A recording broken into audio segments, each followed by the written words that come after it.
Today I want to just share a few thoughts, and we'll make it very brief. But the questions that we have to ask ourselves is, who are we?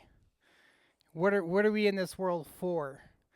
And we see all this chaos and struggle, happening around us many times. We see this constantly throughout the prophets. And so, really, as the Haftarah for bow is Jeremiah's prophecy of the destruction of Egypt by Nebuchadnezzar, this followed by a vision of hope and reassurance that the Israelite nation will return to their homeland. As we think about all the things that we go through in our life, and really what I want to point at this at the end is more towards the end of the Haftarah, where it says, "Do not be afraid, my servant Yaakov." And then it says, "And do not be frightened, O Israel." So I really want to capitalize on these two phrases. And once again, we talked about the difference between the name Jacob or Jacob and Israel.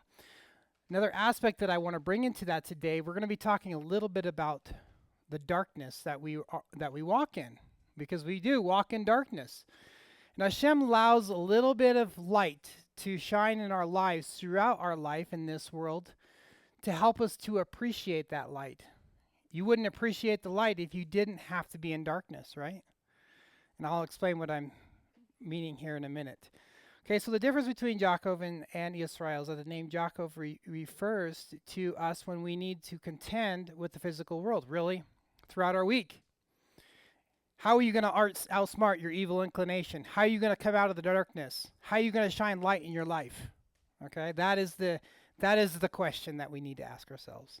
How are we going to fight through this physical life?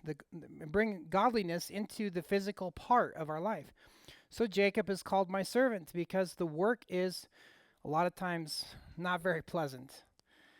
Fighting with yourself, throughout the week.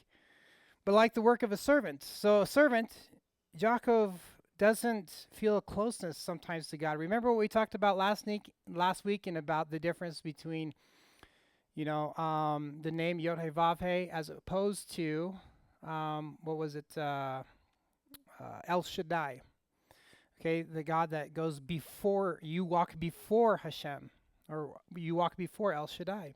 He's actually leading you, and so there's going to be times, as it says here, that you're not going to feel that closeness to God. So Jacob refers to the word ikev, the heel, referring to the lower part of the soul, which can be concealed by the body in the physical world. Now we're talking about Israel. Okay, what does it say in the Haftarah? It says at the very end, it says, let me turn back over there. Do not be afraid, my servant Jacob, and do not be frightened, O Israel. Okay, so Israel refers to us when we are above the physical. Today is one of those days that we get to enjoy every week to be above the physical. We get to enjoy the holiness of the Shabbat. Everything that we do should be set apart. Okay, so that's something that we even have to work on ourselves, is making sure everything we do on Shabbat is set apart. So it says here, Israel is my firstborn. Okay, as we feel close to God. Instead of the evil inclination in the physical being a hindrance to our service to God, it becomes a helper. The name Israel was given because you have struggled with angels and with men, and you have prevailed. He has overcome the opposing angels and the scoffers to the point that not only do they not hurt, they actually help. That's interesting. I'll share with you at the very end about what this means. Like the angels, the struggling, or not the struggling angels, the ones that Hashem actually allows into your life to actually say, hey, that tree on that fruit looks pretty good to eat.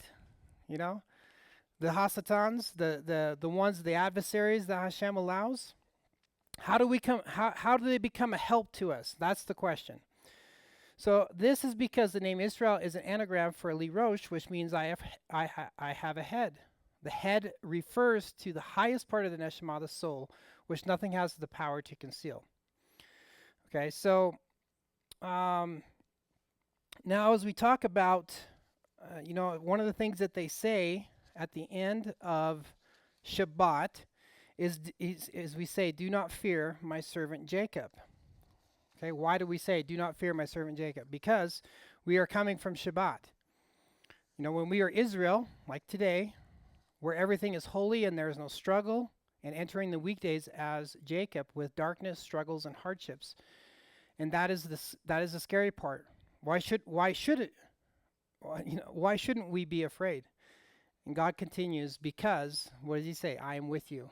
He's with us. He's guiding us through our week. He's helping us to lead us through the darkness. So with that being said, I want to share a few thoughts as I was reading this week, and I was absolutely encouraged a lot. You go back to the Garden of Eden. Okay, what came first? Chicken or the egg? Okay, another question, what came first? Light or darkness? Darkness. Okay, and out of the darkness came light. Okay, Hashem puts us into a world of darkness in order for us to experience the light, to bring the light into this world. Now, obviously, we could go through all the other ideas of why God created the world, but I want to share with you once again and reiterate from a Jewish perspective of why Hashem created the world. And so it says here, and I want to read a little bit of this. It says, prior to eating the fruit, okay, the Midrash tells us that Adam and Eve's skin was diaphanous, which they could see themselves, and I'll explain it. It says they could see themselves and each other. Okay, their surface did not conceal their interior. You could see the person, who they were inside. Okay, the body and the soul were one at that point. Okay, so when they ate of the tree of the knowledge of good and evil, the body and the soul were separated. And the soul was basically hidden within the body. And you know how it says today, the eyes are the window to the soul? Okay? So this is the idea, is that there was no separation at this point. And God had created them transparent because there was no separation. They were completely unified in body and soul. Their actions matched their intentions. Okay, their essence was manifest in everything they did. They were naked, but they were not ashamed because there was no split between their most intimate recesses and their outer reality. So we think about the word olam, okay, the word world. It's a hidden world. So we can see this in the Hebrew word, okay, olam. The etymology of this word is from the root, which also forms the root hilem, which means hidden. Tracing the word back to its source enables us to trace God's intentions for the universe back to the root. He created the world, the olam, to be a realm of concealment, okay, to find your way through this world. You know, what greater purpose do we have if we find our way from a lost state? Okay, and what I mean by that is, what reward is there if you never experienced something that was not rewarding? You understand what I'm saying? If you're on a sports team, or if you do anything that's great, an accomplishment in this life, you always had to start from something that was hard, that was difficult. And you might get drug around a few times. Speaking of this week, you know, we went over to look at a horse, and I got drugged by the horse and fell down and got hurt. But you know, one day we'll see reward with the horse. But sometimes with good things, you have to experience hardship. And this is really what this idea of the world of concealment means. So what is it that was to be concealed in the world of hiddenness? The Creator himself. He would hide himself behind the veneer of the material world, the Jacob. Okay?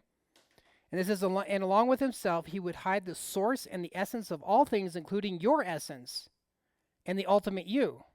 It would be a realm where surface would prevail over substance. The spiritual would be encased in the corporeal to the extent that it was virtually imperceivable.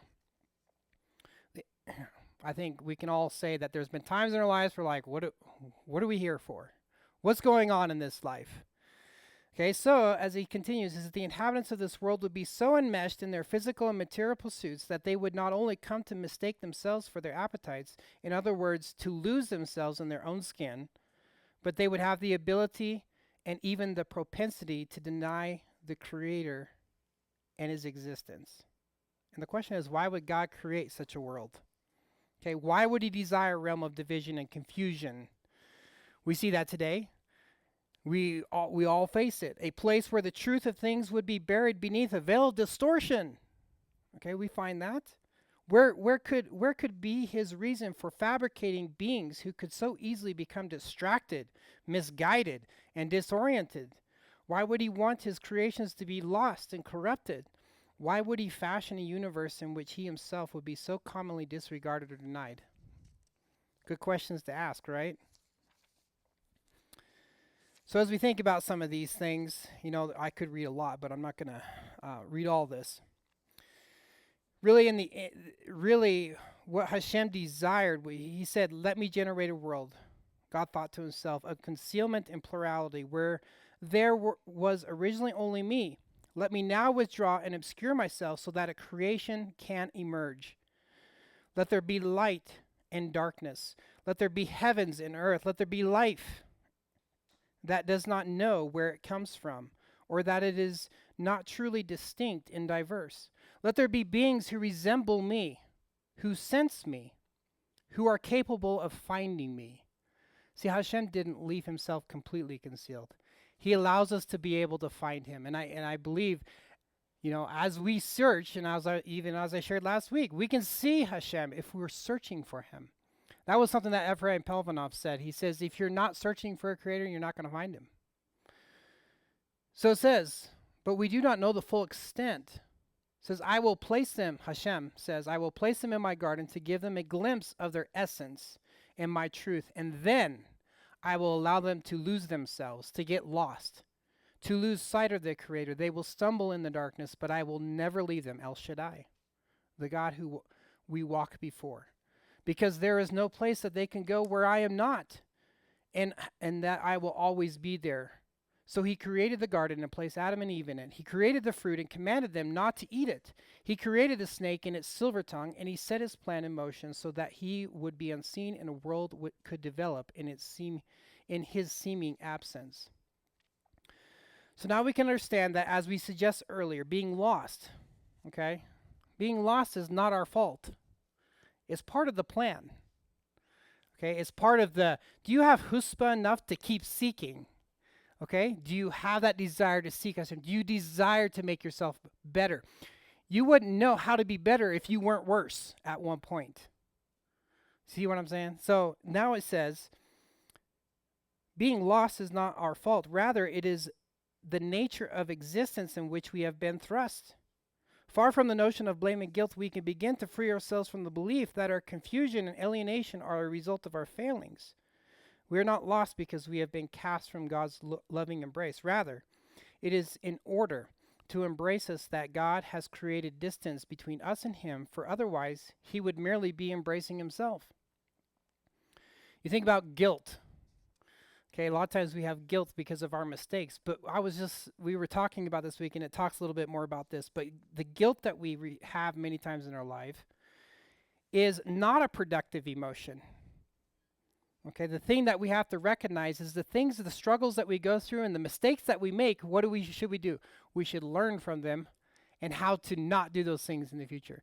Now, there's good ways, there are good ways to learn, okay? You can learn from your own mistakes, or you can observe others' mistakes and you can learn from those mistakes as well. That's part of being a good perceiving person, okay? So we can learn from your own mistakes and learn from others, and that's what Hashem desires for us to do. So don't beat yourself up, because a lot of times you beat yourself up and then you end up, you throw your hands in and you give up. I can't do it, but you can. Hashem gives us the ability to find the light in the darkness, and it's amazing.